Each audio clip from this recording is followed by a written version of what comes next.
My life before the accident, I was a full-time nurse working at the hospital. My husband was a welder working full-time. We both worked a lot of overtime hours, household of 5, kids, busy with baseball games. On June 3rd, 2015, my son Cruz was out with his cousin on a bicycle, and we received a phone call from his cousin saying that Cruz was hit by a car. I thought that, maybe just, a little road rash or something, or a broken arm. But we got there before paramedics had arrived, and I automatically knew that Cruz was a brain injury. At the scene, I wasn't mom, I was more nurse, calm, collect, trying to help paramedics when they arrived. He endured neurosurgery for quite a few hours. So at that time, we didn't know whether he was gonna pull through or not. Surgeon came out afterwards and said that they'd done all that they could, so it's just touch and go. Basically didn't give him very much of a chance to live. So from June 3rd, he left Iowa City, and from there with rehab, they taught him how to walk, talk, feed himself, care for himself. He walked out of rehab on August 28th to come home. And that same day, my granddaughter was being born. I received a FaceTime call, and I was in the labor delivery room watching my granddaughter be born.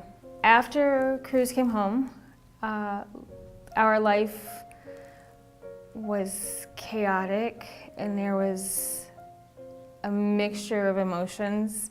We were happy to have him home, but scared because we didn't know what the next step was going to be, how he was going to be, and how we were going to be able to take care of him. I had just had my daughter. She was only a month old, and I was on maternity leave. And actually, the day of Cruz's accident, I just spoke to my manager and got my schedule to go back. We struggled living paycheck to paycheck. We went a lot of times off of little amount of food, pastas, rice, beans. You kind of do what you have to make things last.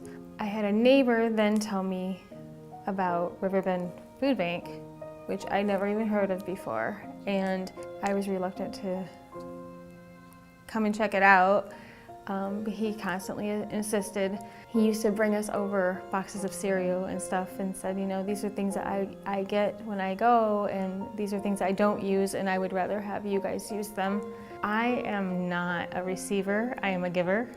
So it was very hard for me to receive that from him. I didn't see myself as being one of those people that would qualify or even want to be a recipient, but I knew that our family definitely needed it. There's people that lose jobs, there's people that have jobs and just are like us, we're trying to make their ends meet. At the time, we were living off my husband's income, and that was it, and I used to be the breadwinner. Once we started coming to the River Bend Foodbank, there was a variety of foods, frozen foods, fresh vegetables, fruits, so there's a mixture, canned goods. So it was a large amount, especially for our family. We and the kids were very grateful for a lot of things.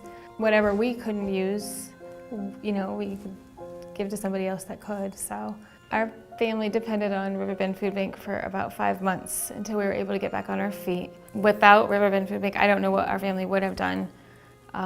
It really helped us out, especially with the quantity and quality of food that we were receiving.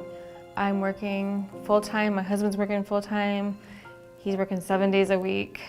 I'm working probably 70 to 90 hours a week. Cruz is going to graduate this year from high school, so I think we're on the right path.